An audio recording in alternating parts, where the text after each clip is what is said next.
Hello everyone. आज हम discuss करेंगे काइनेमेटिक्स में। हम डिस्कस कर रहे हैं motion in a plane. Motion in a plane.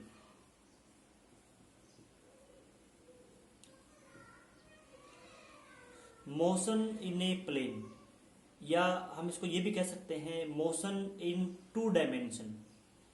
Motion in two dimensions. Motion in two dimension और मोशन इन ए प्लेन क्या होती है भाई? मान लो कोई ऑब्जेक्ट है, ये कोई ऑब्जेक्ट है और ये बोर्ड की प्लेन में मूव कर रहा है। किस प्लेन में मूव कर रहा है? बोर्ड की प्लेन में। कुछ ऐसा पाथ है इसका, ऐसा पाथ है। मतलब कोई ऑब्जेक्ट है वो एक प्लेन में मूव करे और वो स्ट्रेट लाइन के अलोंग मूव ना करे। अगर वो कोई ऑब्जेक्ट है जो एक प्लेन में मूव कर रहा है और स्ट्रेट लाइन के अलोंग मूव नहीं कर रहा, वो उसका पाथ स्ट्रेट लाइन नहीं है, तो वो जो मोशन होगी उसकी मोशन को बोलेंगे मोशन इन ए प्लेन और motion in two dimension. Actual में अगर ऐसी कोई मोशन है, ऐसी कोई एक प्लेन में मोशन है ऑब्जेक्ट की, तो उस मोशन, उस ऑब्जेक्ट की पोजीशन या उस ऑब्जेक्ट की वेलोसिटी, उनको डिस्क्राइब करने के लिए, उसको कंप्लीटली डिफाइन करने के लिए हमें क्या चाहिए? एटलीस्ट हमें कम से कम दो डायमेंशन चाहिए, दो इंडिपेंडेंट वेरिएबल चाहिए उसकी मोशन को डिस्क्राइब करने के लिए। ठीक है, तो वन डायमेंशनल मोशन या मोशन इन टू डायमेंशन को हम ये भी कह सकते हैं a motion which required minimum two dimensions, which required minimum two dimension to describe completely. Okay, तो ऐसी होती है मोशन इन ए प्लेन। अब मोशन इन ए प्लेन को हम डिस्कस करेंगे और दो टाइप इसमें हम डिस्कस करेंगे, एक यूनिफॉर्म मोशन और एक non uniform motion. Uniform motion, तो मोशन इन ए प्लेन और मोशन कैसी आपकी? यूनिफॉर्म मोशन है। यूनिफॉर्म का मतलब होता है उसकी जो वेलोसिटी है वो कांस्टेंट है। वेलोसिटी क्या है? वेलोसिटी कांस्टेंट है। तो ऐसी मोशन है जिसमें वेलोसिटी कांस्टेंट है। अब देखो यहां पे पहले हम बात करेंगे यूनिफॉर्म मोशन की। आपके पास मान लो कोई एक ऑब्जेक्ट है, यहां पे ये उसकी पोजीशन है, ये उसकी इनिशियल पोजीशन है और ये उसकी फाइनल पोजीशन है। ये उस ऑब्जेक्ट की फाइनल पोजीशन है। तो ये टू डायमेंशनल मोशन है, टू डायमेंशनल है। इसको, इनकी पोजीशन को, इनिशियल पोजीशन को और फाइनल पोजीशन को स्पेसिफाई करने के लिए मेरे को कोऑर्डिनेट सिस्टम की जरूरत पड़ेगी। और ये मान लो आपका कोऑर्डिनेट सिस्टम है, ये कोऑर्डिनेट सिस्टम आपका, ये एक्स एक्सिस है, ये आपकी वाई एक्सिस है। ठीक है, ये इनिशियल पोजीशन है, ये फाइनल पोजीशन है। तो ये होगी इसकी initial position. This is initial position vector. इसको मैं R1 लिखूंगा, ये उसका पोजीशन वेक्टर है। और वेक्टर है, पोजीशन वेक्टर क्वांटिटी है, तो इसको हम कैप लगा देते हैं, इस पे एरो लगा देते हैं वेक्टर पे। और ये है आपका final position vector. This is final position vector. इसको मैं R2 लिखूंगा, R2। तो कोई ऑब्जेक्ट है जो A से B जाएगा, A से B, initial position, final position, initial position vector, final position vector. ठीक है, अब देखो मोशन कैसी है? यूनिफॉर्म है। तो उसकी वेलोसिटी क्या है? कांस्टेंट है। कैसी वेलोसिटी है उसकी? कांस्टेंट है। वेलोसिटी को हम कैसे लिखते हैं? वेलोसिटी को भाई मान लो v उसकी वेलोसिटी है, उस ऑब्जेक्ट की वेलोसिटी क्या है उसकी? v वेलोसिटी है। तो ये जो वेलोसिटी है ये आपकी कैसी मोशन है? टू डायमेंशनल मोशन है। और टू डायमेंशनल मोशन में ऑब्जेक्ट की पोजीशन, ऑब्जेक्ट की वेलोसिटी, ऑब्जेक्ट का एक्सेलरेशन, ये सब, इनको क्या चाहिए? दो डायमेंशन चाहिए। दो वेरिएबल से हम इसको क्या कर सकते हैं? कम से कम दो वेरिएबल से हम इनको स्पेसिफाई कर सकते हैं, हम इनको डिस्क्राइब कर सकते हैं। तो वेलोसिटी को भी हम क्या करेंगे? दो कंपोनेंट में लिखेंगे। एक्स के अलोंग कंपोनेंट और वाई के अलोंग कंपोनेंट, कम से कम आपको 2 कंपोनेंट चाहिए, ठीक है। तो ये आपकी वेलोसिटी है, velocity along X axis plus velocity along Y axis, ये इसकी वेलोसिटी है। अब यूनिफॉर्म मोशन में क्या होता है, जो आपकी वेलोसिटी है, आपकी जो वेलोसिटी है भाई, आपकी वेलोसिटी यूनिफॉर्म है तो आपकी वेलोसिटी कांस्टेंट है। जो कांस्टेंट वेलोसिटी है तो इसको कैसे लिखेंगे, वेलोसिटी को लिखेंगे डिस्प्लेसमेंट अपॉन टाइम। वेलोसिटी क्या होती है आपकी, displacement upon time, displacement upon time, ये हो जाएगी आपकी वेलोसिटी, ठीक है। डिस्प्लेसमेंट अपॉन टाइम होती थी एवरेज वेलोसिटी, लेकिन अगर वेलोसिटी कांस्टेंट है तो वही हर जगह वही तो होगी, वेलोसिटी चेंज ही नहीं हो रही, तो जो एवरेज भी वही है और इंस्टेंटेनियस भी वही है। अगर आपकी वेलोसिटी कांस्टेंट है तो वही तो एवरेज है, वही आपकी इंस्टेंटेनियस है। तो यहाँ पे मैंने लिखा है वेलोसिटी किसके बराबर, डिस्प्लेसमेंट अपॉन टाइम के बराबर। तो डिस्प्लेसमेंट क्या होगी यहाँ पे, डिस्प्लेसमेंट होती है, यहाँ पे डिस्प्लेसमेंट हो जाएगी, ये आपकी इनिशियल पोजीशन है, ये आपकी फाइनल पोजीशन है। तो vector A B this is displacement, A B is the displacement vector. मान लो कि यहाँ ऑब्जेक्ट किसी t1 टाइम पे था और यहाँ जब वो ऑब्जेक्ट पहुंचेगा टाइम हो गया t2, तो टाइम कितना लगा, टाइम लगा t2 माइनस t1, ये टाइम लग गया, ये आपकी आ गई वेलोसिटी आ गई, ठीक है। अब देखो, अब ए बी जो डिस्प्लेसमेंट है इसको कैसे लिखेंगे भाई, आप इसमें थोड़ा सा वेक्टर का यूज करेंगे।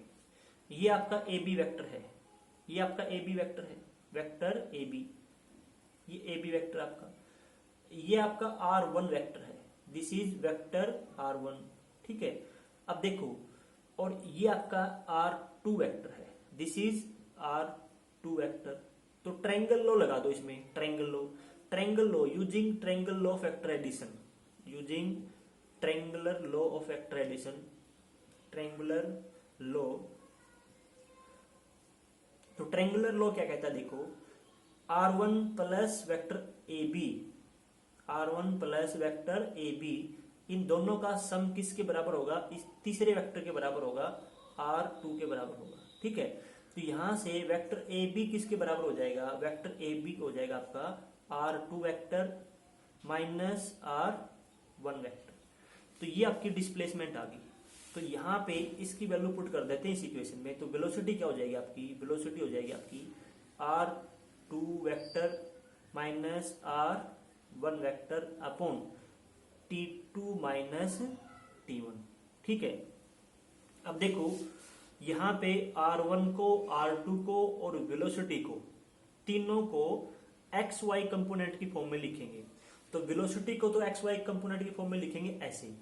अब जो R1 है आपका, R1 वेक्टर है, ये जो है आपका R1, इसको कैसे लिखेंगे वेलोसिटी, मतलब एक्स वाई कंपोनेंट में। जो ये पोजीशन है इसकी, ये मान लो आपका कितना है, देखो ये आपका है x1, ये कितना हो गया आपका, यहां से यहां तक का हो गया x1, और ये हो गया इसका यहां से यहां तक का y1, दिस इज y1। तो इसकी पोजीशन क्या होगी, x1, y1। तो इसको कैसे लिखेंगे, इसको लिखेंगे x1। भाई पोजीशन होती क्या है, पोजीशन एक प्रकार से एड्रेस होता है, एड्रेस। तो एड्रेस क्या हो गया, यहां से देखो रेफरेंस पॉइंट्स होता है एड्रेस, कि x1 चलेंगे x एक्सिस के अलोंग और y1 चलेंगे y एक्सिस के अलोंग, तो पहुंच जाएंगे ना एड्रेस के ऊपर। तो इसका एड्रेस क्या हो गया, x1, y1 हो गया इसका एड्रेस, ठीक है। तो इसका पोजीशन वेक्टर क्या हो जाएगा, x1 चलो x एक्सिस के अलोंग प्लस y1 चलो y एक्सिस के अलोंग, j कैट मतलब y एक्सिस के अलोंग। तो ये हो गया। ऐसे ही R2 क्या हो जाएगा, R2 आपका हो जाएगा x2 चलो, मान लो इसका जो पोजीशन, इसका जो एड्रेस है इस पॉइंट का वो x2, y2 है। तो यहाँ पे x2 चलो x के लॉन्ग और y2 चलो y के लॉन्ग। तो ये वैल्यू पुट कर देंगे यहाँ पे, ठीक है।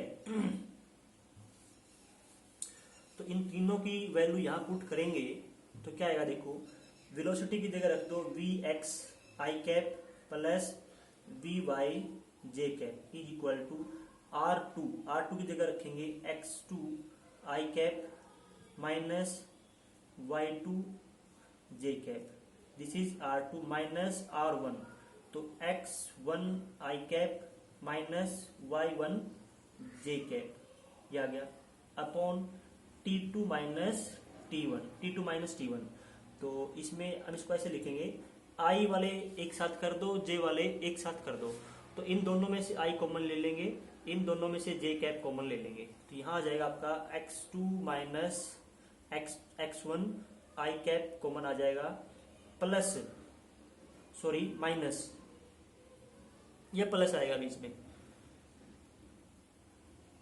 माइनस, यहाँ प्लस ले लो,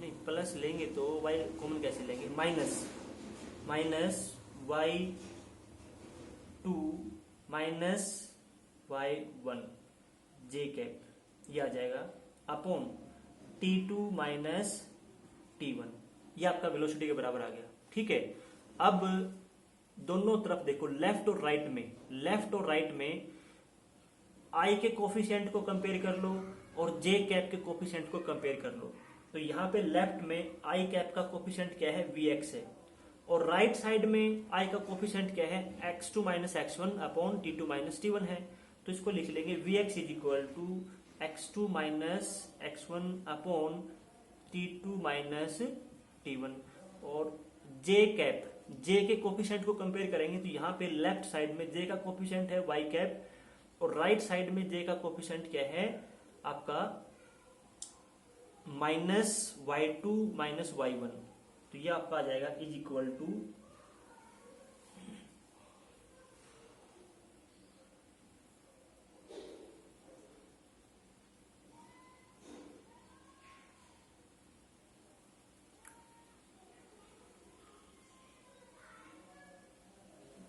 ये हो जाएगा आपका माइनस और y2 minus y1 upon T2 minus T1, ये इसके बराबर हो जाएगा। तो यहां से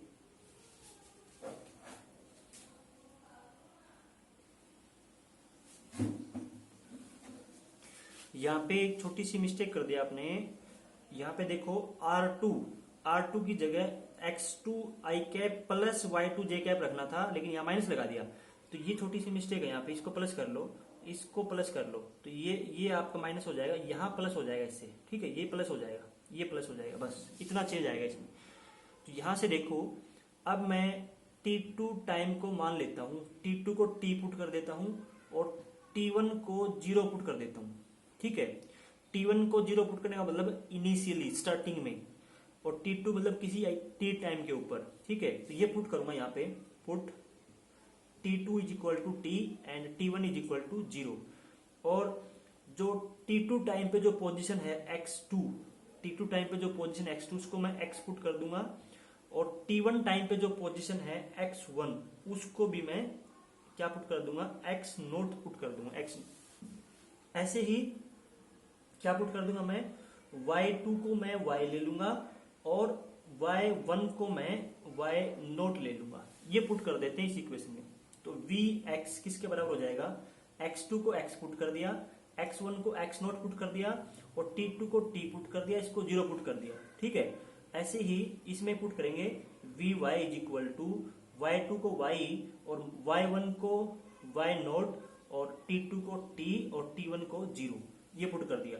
तो यहां से आपका सोल्व करोगे ना, तो x आ जाएगा, x is equal to x naught plus vx t, ये आ जाएगा आपका। ठीक है, और यहां से आपका आ जाएगा y is equal to y naught plus vy into T, ये आ जाएगा आपका। ठीक है, तो ये मतलब इससे हमारा क्या कंक्लूजन निकला, ये पूरी मैथमेटिक्स हमने क्यों की, इससे ये कंक्लूजन निकला, अगर कोई ऑब्जेक्ट 2 डायमेंशनल मोशन में है, कैसी मोशन में है, 2 डायमेंशनल मोशन में है, तो उसकी हमें स्टडी करनी है, उसकी हमें पोजीशन बतानी है, किस टाइम पे क्या पोजीशन होगी, किस टाइम पे क्या उसकी वेलोसिटी होगी।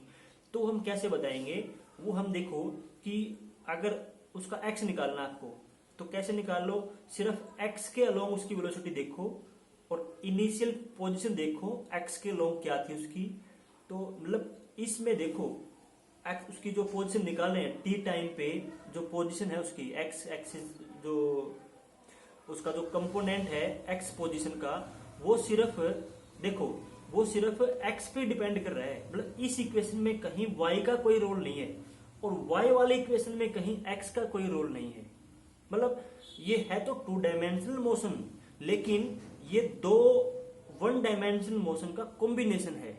यहां से हमें क्या मिलता है, क्या पता लगता है, देखो कि ये जो 2 डायमेंशनल मोशन है ये 2 1 डायमेंशनल मोशन का कॉम्बिनेशन है, क्योंकि ये जो x के अलोंग जो मोशन है इसमें कहीं y नहीं है, तो x के अलोंग जो मोशन है वो y से इंडिपेंडेंट है, और जो y के अलोंग जो मोशन है वो x से इंडिपेंडेंट है।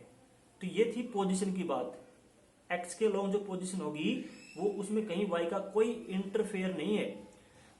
तो ये जो 2 डायमेंशनल मोशन है 2 1 डायमेंशनल मोशन का कॉम्बिनेशन है, ठीक है। ऐसे ही जो आपकी वेलोसिटी है, यहां से वेलोसिटी निकाल सकते हैं। वेलोसिटी क्या होगी, vx इज इक्वल टू आपकी x minus x not by T के बराबर हो जाएगी। तो वेलोसिटी में भी आपका मतलब y का कोई रोल नहीं है इसमें। ऐसे ही y के अलोंग जो वेलोसिटी है उसमें x का कोई रोल नहीं है, वो सिर्फ y पे ही डिपेंड कर रही है, ठीक है। तो इसमें यह है कि जो आपकी मोशन, अब किसकी बात कर रहे हैं, यूनिफॉर्म मोशन की बात की हमने, ठीक है। लेकिन है कौन सी, है मोशन इन ए प्लेन है, मोशन इन 2 डायमेंशन है। तो जो मोशन इन ए प्लेन है या मोशन इन 2 डायमेंशन है वो दो